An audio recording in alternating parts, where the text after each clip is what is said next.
Hey guys, it's the G Lawrence. As you guys can see, we're on to part 5 of making the rail rifle. This is very near the end of the first pass, so we should just get on straight away. So hey guys, how you doing? Like I said, we're just going to get straight on with it. We left off last time, we were working on the scope. We were just blocking out the shape, moving bits around, adding little details such as the focus wheel, and I can add a few more little details to it. So at the moment, as you can see, I'm messing with the size and shape of the focus wheel and where it's going to sit. I've given it a gap for it to sit in by taking away some faces and making some extra edges like a finished in last time video. Now what I'm doing is adding the switch to the side.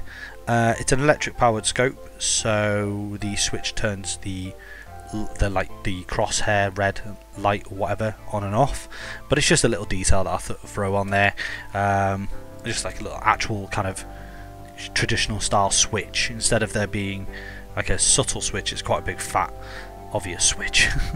I brought a shape in, made the box, gave it a little inset to the face, then extruded to make the switch, and just moved around the edges. So pretty much got the shape of the scope looking quite cool. I'm happy with that. And I think what we're going to do in this episode is work on the scope, get the scope finished, add the actual reticles, the lenses as it were, and the tubes, and hopefully we'll be finished with the scope and pretty much be finished with this part of the gun. So you can see I've added in a cylinder and I'm making the tubular part the end of the scope. I'm just gonna add this little bit of detail.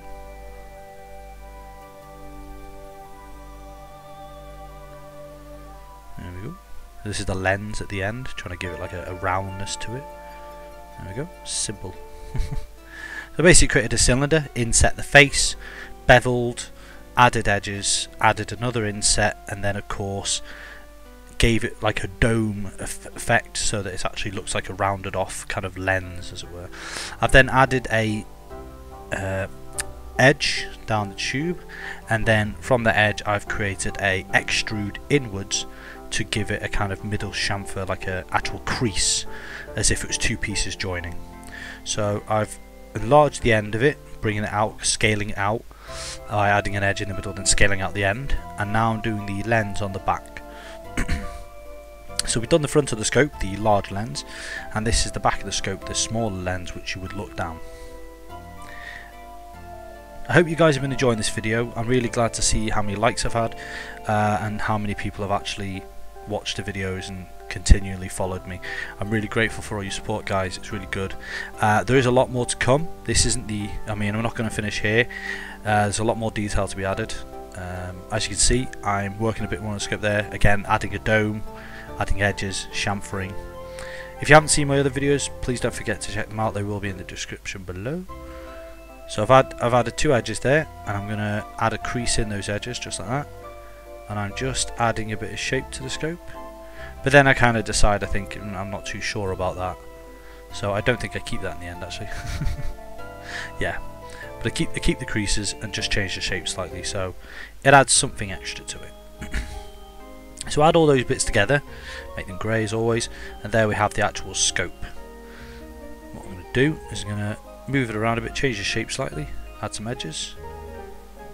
There's around.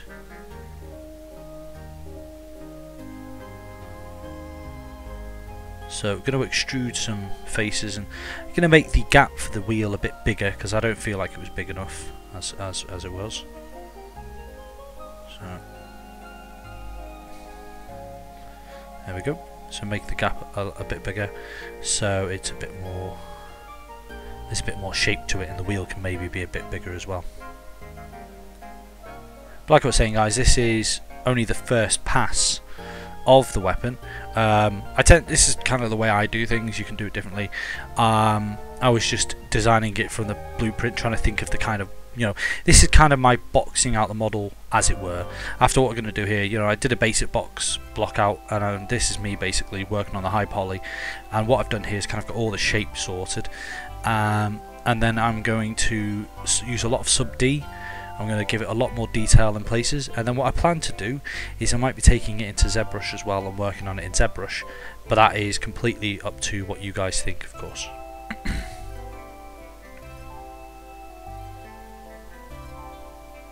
So as you can see, I've extruded the faces that I added by adding more edges, selected the faces, I've extruded them to add just a tiny bit more detail to that part there.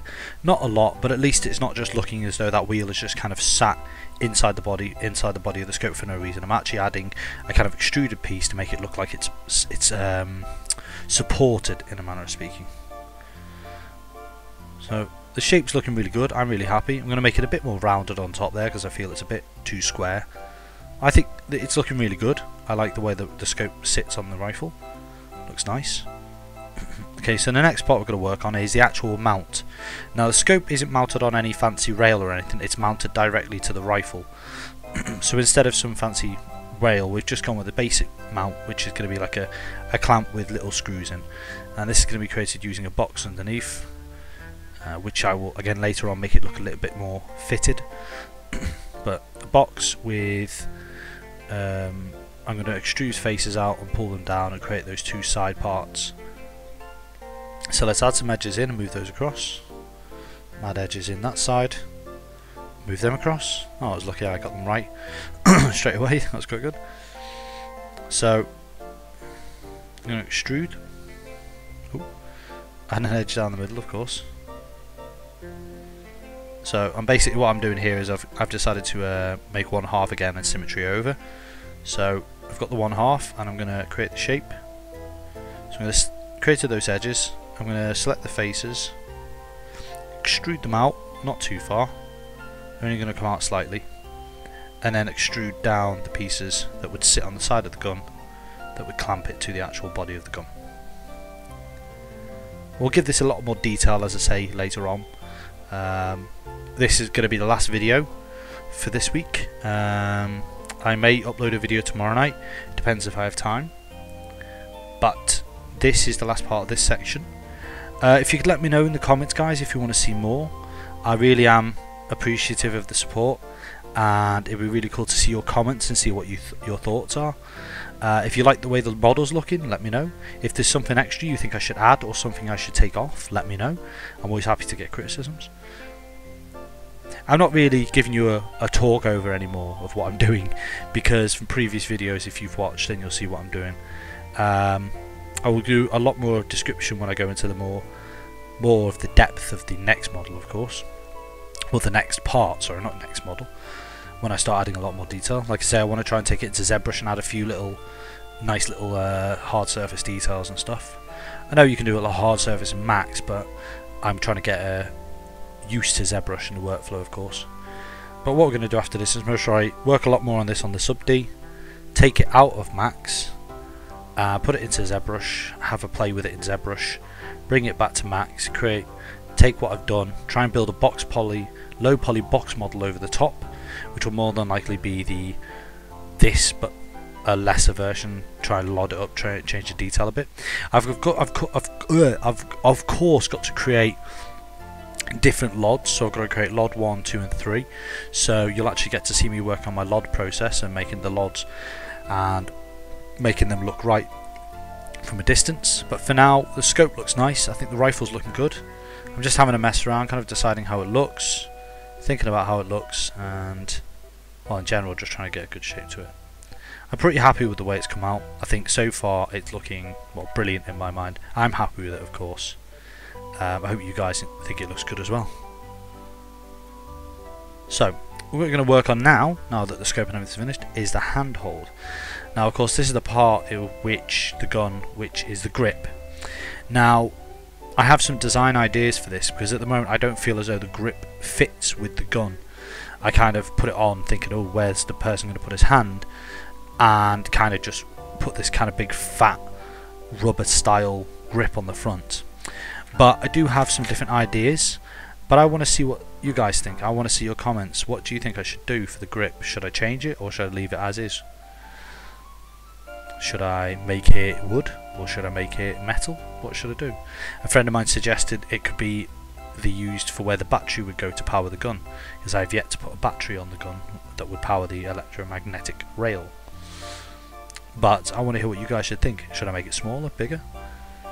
Comment, let me know.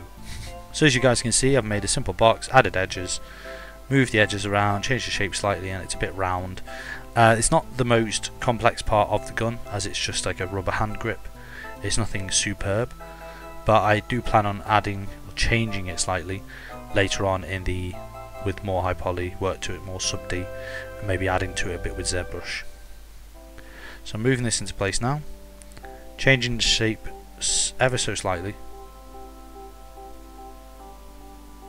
and I'm going to add the holds. Now these are the two metal pieces that will bracket the grip onto the gun. I'll bring those edges in, make the chamfer slightly smaller, widen it up a bit. Yeah, so I'm going to create a box, and I'm going to work on making the two little metal brackets that would hold the actual hand grip in place, and these would be simply two little metal brackets that would have a screw hole, and they'd screw the grip on. But like I say, I do have other design ideas which aren't so simple, because I don't want it just to be a simple build. I want you guys to see a little bit more detail, a little bit more depth. So I've made a box. I'm taking that box, adding a few edges once again, making the shape, trying to get an idea of how it's going to look. I've created a kind of cup shape, brought down the sides and the back, but left the front open. And now I'm going to try and get the shape of what I've drawn, try and get a kind of similar shape. Moving out. There we go. Scale those in a bit.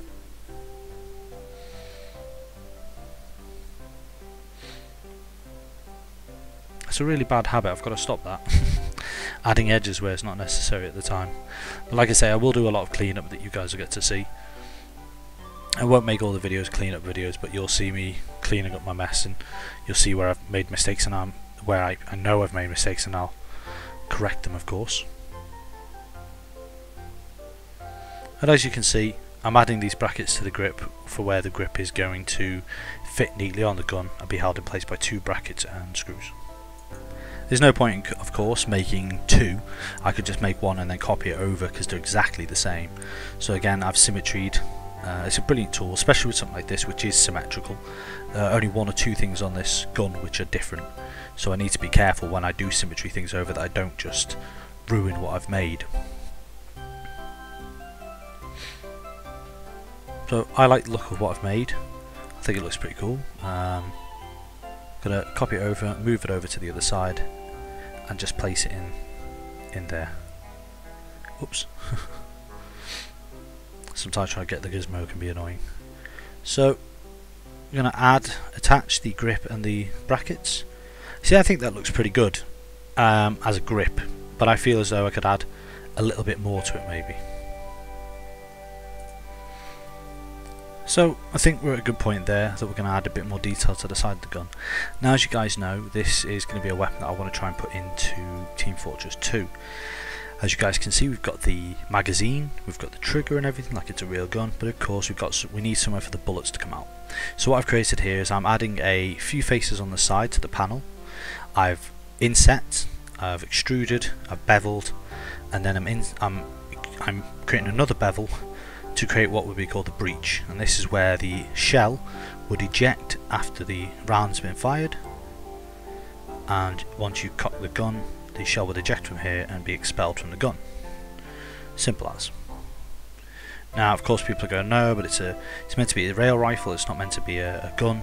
But like I said in previous videos, my rail rifle, an idea a friend gave me was, instead of it just being a bog standard rail rifle that just fires a shard of metal, it uses a propellant accelerator. So the metal's not pushed in place by any like piston or anything, it's literally pushed in place by the bullet firing, and then it's accelerated down the rails, and like my friend said, Mr. Christopher, it's going to be a matter accelerator. So I've added the shell ejection port, the breech, the gun breech, and what I'm adding here is going to be the cocking lever. Now I noticed that when I did this I made it really small. It's quite small, and relative to the size of the gun I think I've made it too small. So this is something I'm going to address again in a later video. I'm going to extend this and make it much bigger, not huge, but again it's TF2, so proportions need to be exaggerated. something that a friend said to me again.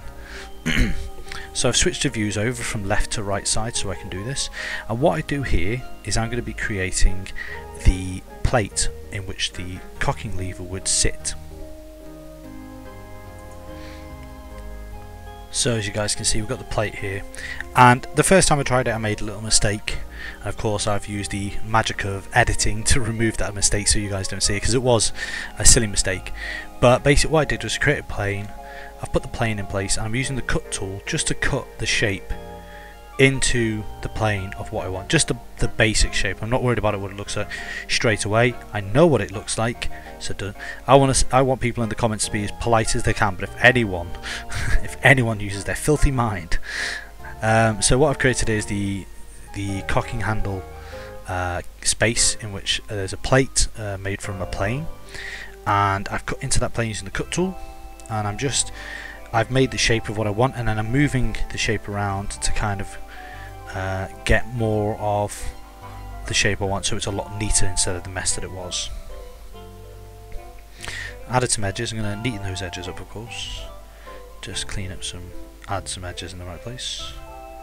Now this is made purely from a plane. There's nothing special about it. I kept messing up here. Just gonna do some messing around. Like I say previously, I do need to do a lot of cleaning up. So I delete the faces within the shape, and what I'm going to do here is just add some vertices in. I do it in a very bizarre manner. I know there's a tool that you can use, but I don't know, I've always done it like that. It's very weird, I know, but I think it's just the way I am. So this is where the cocking handle would sit when the gun is ready to be reloaded or needs to be recocked. The lever would sit at the back in that little slot, the notch. And here I am. Here you can see I'm creating just a simple kind of silhouette of what the lever will be, what the actual cocking handle will look like. Of course, it doesn't need to be super detailed. It just needs to be the illusion, as it is with most weapons in games. You don't need to see all the inner workings, because unless the gun's going to come apart and unless it's part of the game, there's no point. So here all I'm trying to do is give the illusion that there is a cocking handle with a mechanism inside the gun, and to do that I've created a cocking handle, a breaching port for the shells to come out, and of course there we have a little cocking mechanism, of course, the cocking lever and the slot in which it sits. Like I said, I felt like it was maybe a bit too small and also completely in the wrong place. I was thinking about it carefully and I thought, oh dear, I may have messed up here, because the cock handle is in completely the wrong place. So as you guys can see, the cock handle's in place, breech is in place, and I've attached those parts to the body. I think what we move on to next is going to move on to making the wires that you see outside the gun. Now I had to add these just as a kind of a body detail. The reason being is because it's an electromagnetic gun. I thought it'd be quite cool, being Team Fortress, if it had some exposed electrics, which I want to kind of put on a kind of particle effect in the game, so that there's a constant spark coming off them as if they're power. So as you can see, once again I've created a cylinder. I've manually changed the shape of the cylinder, and I'm creating a actual kind of a little bevel. I've got the bevel and I've made the gap, and these are going to be the little wire sockets that you see on the gun. All I'm going to do is place those there just like that, attach those to the gun. They look very basic, of course. Then what we'll do is, using the line tool, which I use a lot for creating things like wires and stuff, I'm going to create 2 wires. I think in the end what I kind of do is I've made 2 wires and then end up kind of cheating anyway and just using the first one I made and just bringing it down and changing the shape ever so slightly. But I've got the 2 wires, or 2 lines at the moment. Put those in place, shift the vertices around to give it actual shape, to make it look as though they're sitting in the sockets quite well. And you have to think about how these wires would sit, of course, as a 3D artist. I don't want to just put them sitting there.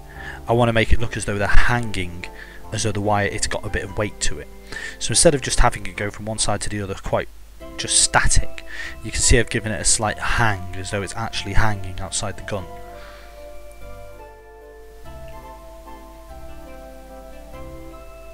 So you can see I'm just moving it around and I'm twisting it. I've used the fillet tool just to give these corners a bit more roundness. Use the fillet tool with the line tool just to fill out the corners and make them more rounded. But instead of giving it a ton of sides, I've given it's got 4 sides, so it's not super expensive. It's only going to be 4-sided shape wire, because using the Turbo Smooth will add a lot more edges to it, and there's no point starting off with millions of edges if I'm going to add more to it. But the fillet tool does add a lot more edges, and you can see I've changed the shape there. I've kept that bevel, that bend, but I've just moved the corners around. So I delete the other line thinking I don't need that now. I move this line down, and all I'm going to do is move the vertices that are already there on the line tool just to change it slightly so it doesn't look exactly the same. And I'm going to delete 1 or 2 just to again change it, don't need so many. And there we have 2 wires ready to be edited slightly more. So change these to polys, and I just collapse a few edges, vertices. I'm going to select some edges and collapse those, and then I'm of course going to clean up these corners because we don't want this many edges on the corners right now. It's just unnecessary. It's what the fillet does when you start, you know, use the fillet to move the vertices, give it a better roundness on the corners. But of course, you end up kind of, you know, leaving you with yourself with a lot of edges that are unnecessary. So what you have to do is go around just cleaning them up, and it's kind of a process, I think. But this is a way I make little wires and such. I've used it a while and it works pretty well for me. I'm happy with it.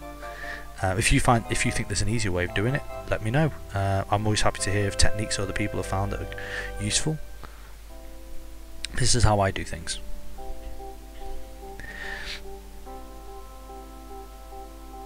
Okay. So as you guys can see, we've got 2 wires going to the sockets, and I've kind of cleaned up the first one enough that I think it's, you know, it's good. If I clean it up anymore, it might ruin the actual shape.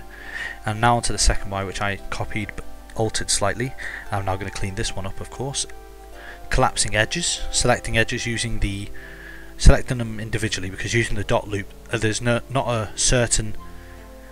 a even or odd number there. I don't know how many there are, so what I'm basically doing is manually selecting every other edge and then using the collapse tool, which I've set a shortcut for, just to collapse those edges in. Instead of going in and selecting a ring of edges, I'm going in, selecting every other one, and then using the select edge tool, my shortcut of course.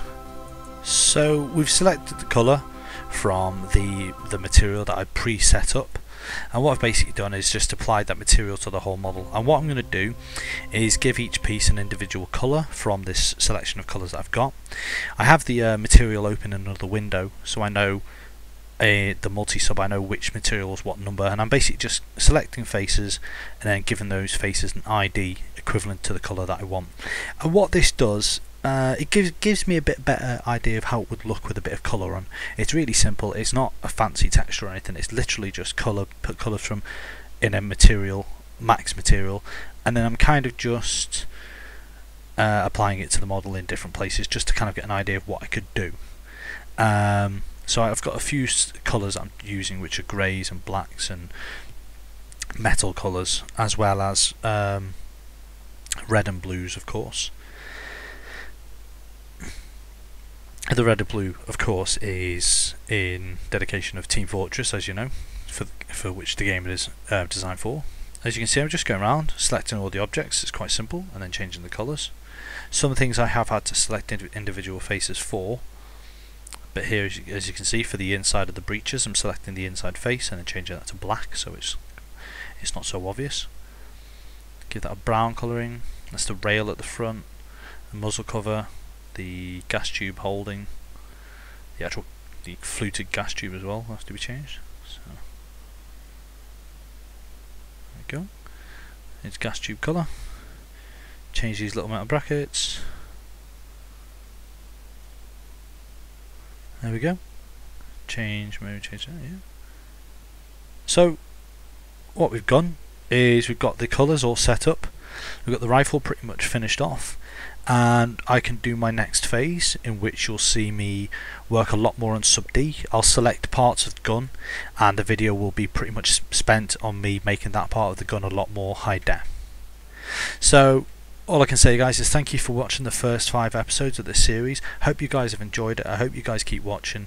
Thanks for all your likes, thanks for all your support, and until next time, guys, we'll be moving on to the next part, working a lot more on sub D, a lot more high poly, and we'll be working on single pieces at a time to make them a lot more detailed. But thanks, guys, for watching, and hope to see you soon. Bye bye.